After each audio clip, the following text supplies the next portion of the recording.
এক রক্ত বুকের তলে এক সেনারীর টান, রক্তের রঙে চিহ্ন হলো ধর্মের বেড়াজাল। সব অঙ্গে শিক্ষক দেখালেন মানব ধর্মের পথ। মোরা এক বৃন্তে দুটি কুসুম, হিন্দু মুসলমান, মুসলিম তার নয়ন মুনি, হিন্দু তাহার প্রাণ।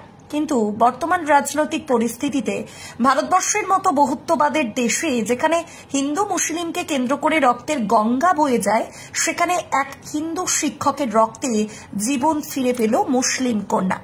হ্যাঁ, ইনি সেই শিক্ষক। এনার নাম তুকারাম পন্ডা, বাড়ি সবং ব্লকের মোহার এলাকায়। মোহার বিদ্যাসুন্দরী স্কুলে শিক্ষকতা করেন। শিক্ষকতার পাশাপাশি তিনি বিভিন্ন রকম সমাজ সেবামূলক কাজও করে থাকেন। লোকমুখে শোনা যায় বিপদে আপদে ডাকলি ছুটে যান।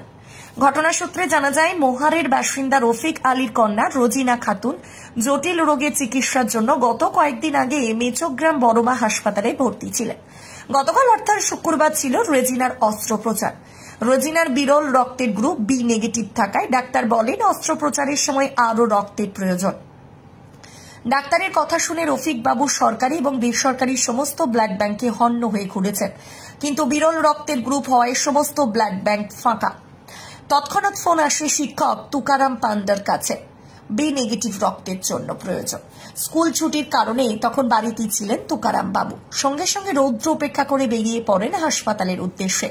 সময় মতো পৌঁছে গিয়ে দিলেন রক্ত, প্রাণ বাঁচল রোজিনার। Bureau report, RK news.